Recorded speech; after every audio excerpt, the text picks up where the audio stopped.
यहाँ जबरदस्ती बुलाने के लिए माफ कर देना। जब तुम वापस सिकरी चली गई तो मैं समझ गया था कि तुम वाकई कश्मकश में हो। तुम्हारे मन में जो भी हो बता दो। अगर तुम कहोगी कि जाओ अगले 6 महीने बाद आओ तो भी मैं उसके लिए तैयार हूँ। जिस दिन तुमने मेरे लिए मार खाई थी उसी दिन मुझे अपनी गलती का एहसास हो गया था और मैं तुमसे प्यार करने लगी। मैं खुद नहीं समझ पाई कि ये सब कैसे हो गया, लेकिन तुमने उस दिन कॉलेज में जब लोगों को मारा उस दिन मेरे मन को बहुत चोट पहुंची। तुम्हारे पिता को इतने सारे लोगों के साथ तलवार लेकर आता देखकर मुझे और गुस्सा आया, मुझे नफरत सी होने लगी। जिस दिन मैंने पढ़ा कि तुमने 4 लोगों को मारा है और तुम जेल में हो तो मेरे पैरों के नीचे से जमीन खिसक गई। मैं तुम्हारे प्यार को अपने दिल से ना तो मिटा पा रही हूँ और ना ही जाहिर कर पा रही हूँ, बस मन ही मन में घुट रही हूँ। समझ में नहीं आ रहा हंसूं या रोऊं। मेरे पिताजी ने मुझे सिकरी इसलिए भेजा था कि मैं किसी लफड़े में ना पड़ूं। जब मैंने टीचर का अपमान होते हुए देखा तो मैं रह नहीं पाया। दुनिया में सबसे दुख की बात है एक पति का उसकी पत्नी के सामने अपमानित होना। मैंने इसलिए उसको मारा। अगर उस दिन मैं उन गुंडों को नहीं मारता तो वो लोग मुझे मार देते। छोटी सी बिल्ली भी अपनी जान बचाने के लिए किसी से भी लड़ती है। क्या मुझे अपनी जान बचाने का हक नहीं है? ये सारी बातें मेरी माँ के सामने मत करना। क्यों, मैं अच्छा नहीं हूँ? तुम तो बहुत अच्छे हो, लेकिन तुम जिनके साथ हो वो अच्छे नहीं। मैं कुछ समझा नहीं। अगर तुम सब कुछ छोड़कर आ जाओगे तो मैं तुम्हें अपना लूंगी। सब कुछ मतलब किसको? माता पिता को या अपनी बहन को छोड़ दूं? रिश्तेदारों को या अपने जन्म स्थान को या फिर अपने भगवान को जिसकी मैं प्रार्थना करता हूँ? किसे छोड़ने के लिए कह रही हो? अपने पिता को। मेरे पिताजी के बारे में कुछ मत कहना। तुम जानती हो वो कौन है? छोटी दुकानों पर मारपीट करके गांव के मेले में लड़ाई होने के बाद, नदी के पास मर्डर होने के बाद पुलिस ने 6 महीने तक छानबीन की और फिर उसे 5 साल की सजा होती है। उसके बाद उसका परिवार भूखा मरता है। तुम उनके बारे में क्या जानो? गांव में जब भी कोई छोटी मोटी लड़ाई होती है तो पिताजी उन्हें बुलाकर दोनों पक्षों को समझाकर दोनों को आपस में समझौता कराकर किसी के साथ भी अन्याय ना हो ऐसा न्याय करने वाले हैं मेरे पिताजी। तलवार उठाने वाला हर आदमी बुरा नहीं होता, ऐसी बात है तो वो सारे जाबाज सिपाही जिन्होंने आजादी के लिए तलवार उठाई गलत थे? दूसरों को मारना गलत होता है, खुद की सुरक्षा करना गलत नहीं होता। सुना है प्यार के लिए कुछ भी छोड़ देते हैं, लेकिन माता पिता को छोड़ने के लिए कहने वाली पहली लड़की तू ही होगी। एक साथ रहने को परिवार कहते हैं, जुदा होकर जीने का कोई मतलब नहीं होता। जैसे तुम्हें तुम्हारी माँ प्यारी है वैसे ही मुझे मेरे पिताजी जान से ज्यादा प्यारे हैं। तुझे प्यार करता हूँ इसलिए कुछ नहीं कर रहा हूँ। अगर यही बात किसी और ने की होती तो उसे काट के नदी में बहा देता। मुझे ना कहने के लिए तुमने दूसरा कोई कारण बताया होता तो मरते दम तक तुम्हें याद रखता, पर मुझसे दूर जाने के लिए मेरे पिता को कारण बताया उसी पल मैं तुम्हें भूल गया। राजकिशोर दोस्त आओ, मैं तुम्हारा वेट कर रहा था। यहाँ शिवगंगा में अचानक मेरा ट्रांसफर हो गया, कोई खास वजह? एक छोटी सी समस्या है। मुझे करना क्या होगा? उस बिरजू पांडे को अरेस्ट करके एक दिन के लिए जेल में डाल दो। अपने आदमियों की मदद से मैं उसे वहीं खत्म कर दूंगा। जेल जाने से पहले 2 मिनट के लिए उसे मेरे घर पर लेकर आना। उसके गाल पर 2 थप्पड़ लगाऊंगा। वो किस लिए? बिल्कुल ऐसे ही, बिल्कुल ऐसे उसने मुझे मारा था, इसीलिए। वो इस इलाके का नामी आदमी है, उसे ऐसे ही अरेस्ट नहीं कर सकते। एक काम करते हैं, सिकरी लक्ष्मी मंदिर के पास जाली नोट चलाते हुए हमने एक आदमी को अरेस्ट किया है। अरे क्या कर रहे हो साहब? उसने शिवगंगा के एक आदमी का नाम बताया। उसके पास 10,000 रुपए के जाली नोट हैं। वो केस मेरे पास आया है। मैंने उसको पूछताछ के दौरान मारा और उसने मुझे बिरजू पांडे का नाम बताया। शिवगंगा का ये बिरजू पांडे ही जाली नोटों का सरगना है, ऐसा हम कहेंगे, और उसके घर से 4 लाख के जाली नोट बरामद ये करें। आइडिया है कि हेलीकॉप्टर है, अक्ल के अंधे? उसके घर में जाली नोट कहाँ से आएगा बता? यहाँ तुम किस लिए हो? तुम एक मंत्री हो, इतने सारे आदमी हैं, तुम इतना सा काम भी नहीं कर सकते क्या? मजा आ गया तेरी बात सुन के। कहाँ था रे तू? कौन किसका पत्ता काटा?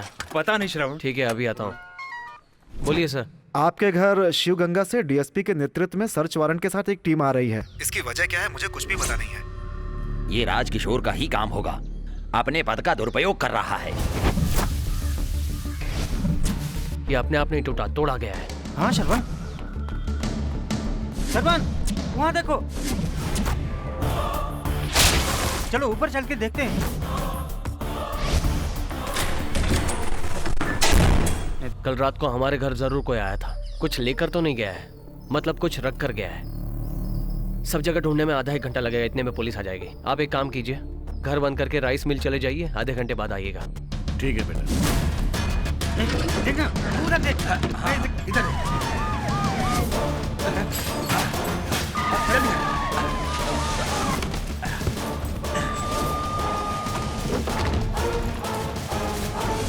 ए बुढ़िया, ये घर क्यों बंद है? बहू मंदिर गई है और बेटा मिल में गया है, आते ही बोल दूंगी।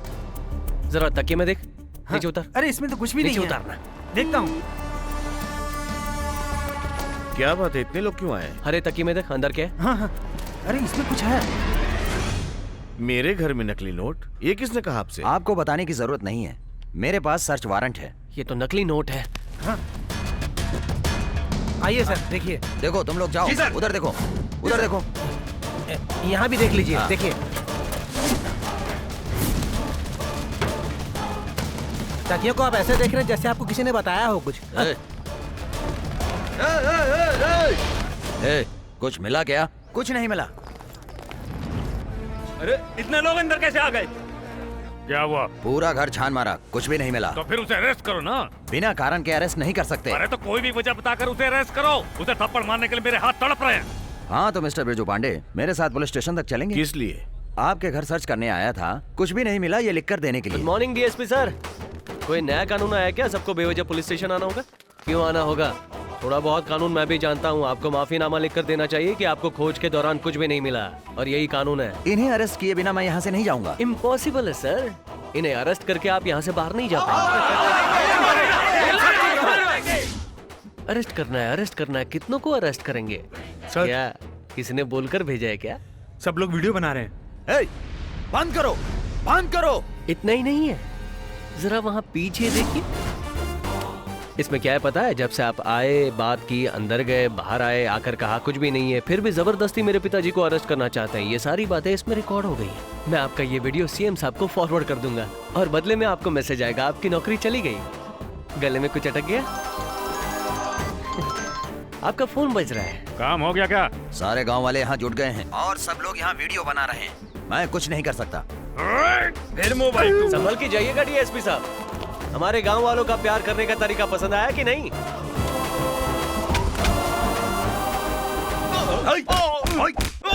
अरे वो हमसे डर कर झूठ बोल रहा है, छोड़ो उसे। नहीं सर, ये बिल्कुल झूठ नहीं बोल रहा। मैं इसको जानता हूँ, ये बहुत बड़ा खिलाड़ी है, ये कभी झूठ नहीं बोल अरे सकता। अक्कल के दुश्मन, तू एक चोर की तारीफ कर रहा है? अपनी वर्दी उतार के फेंक। बिरजू पांडे का बेटा हार के साथ आ रहा है।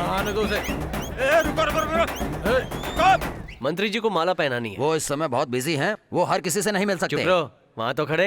नमस्कार मंत्री जी। एक मामूली एमएलए थे, मंत्री बन गए हैं, इसलिए हमारे गांव वाले आपको हार पहनाकर सम्मानित करना चाहते हैं। जीतने से पहले आप इनके घर आकर वोट मांग रहे थे ना, वही लोग आपके घर के बाहर खड़े हैं। अच्छा नहीं लगता ना? उन्हें ऊपर आने दो।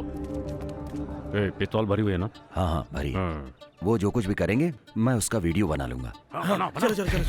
नमस्ते मंत्री जी। तालियां तालियां। मंत्री जी क्या हुआ? आपके चेहरे पे बहुत ज्यादा टेंशन दिख रहा है। लग रहा है जैसे कोई मनचाह काम पूरा नहीं हुआ।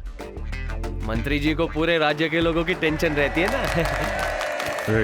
ये बेकार में ताली क्यों मार रहा है? ए बंद करो। लोगों ने ताली बजा दी, अब मैं चलता हूँ मंत्री जी। डीएसपी साहब, आपके फोन का कैमरा ऑन है, बैटरी लो हो जाएगी, बंद कर दीजिए। नमस्ते सर। अकल के दुश्मन हो तुम। एक वीडियो बनाने के लिए बोला, वो भी नहीं बना सकते हो तुम।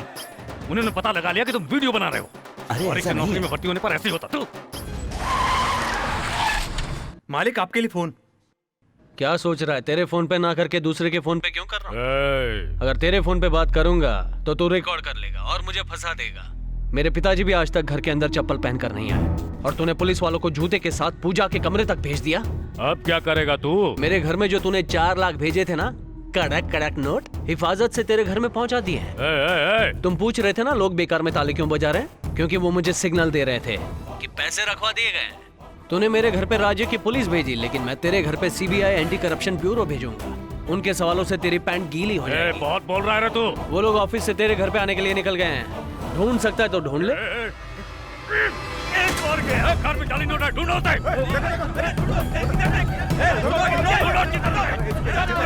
क्या हुआ? बताइए, क्या हुआ? ये क्या हुआ?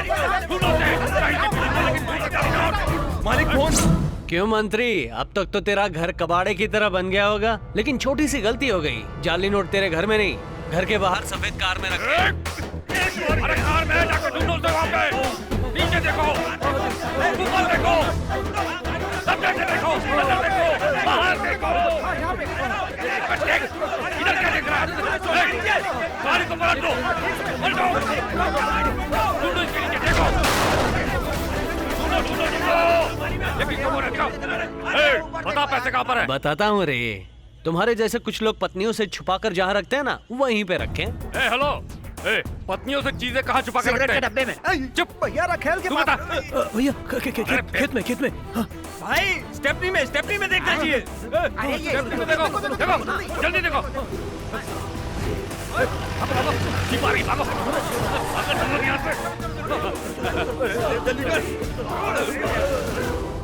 नमस्ते साहब। हम लोग नगर पालिका से आए हैं। हमें फोन आया था कि मंत्री जी के घर में बहुत सारे मच्छर आ गए हैं, इसलिए दवा मारने आए। बताइए कहाँ मारनी है? ऐसी बात है, अभी 1000 मच्छर मेरी गाड़ी को उल्टा करके उधर भागे हैं। वहाँ जाकर मारो उनको। क्यों मजाक कर रहे हैं? जान से मार दूंगा, भागो।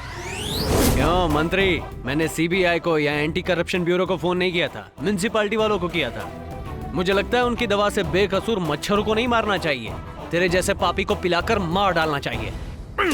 एक और फोन गया। छोटा लड़का है, लेकिन 1 घंटे में मुझे पागल बना दिया उसने।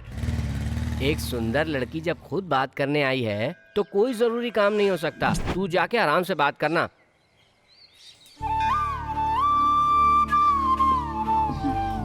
मुझे क्यों बुलाया, क्या बात है? क्या तुम मुझसे शादी कर सकते हो? इसी वक्त मैं तुमसे शादी करने के लिए तैयार हूँ। ये क्या कह रही है तू? मैं सच कह रही हूँ। मैं उस दिन पागल हो गई थी, पता नहीं गुस्से में मैंने तुम्हें क्या क्या बोल दिया। लेकिन जब तुमने कहा कि तुम मुझे भूल जाओगे, तब से तुम्हारी याद मुझे और सताने लगी। मुझे लगा कि मैं तुम्हारे बिना नहीं रह पाऊंगी। मुझे गुंडे मवालियों से, लड़ाई झगड़े से कोई लेना देना नहीं है। मैं तुम्हारे बिना नहीं जी सकती। तुम इनकार मत करना।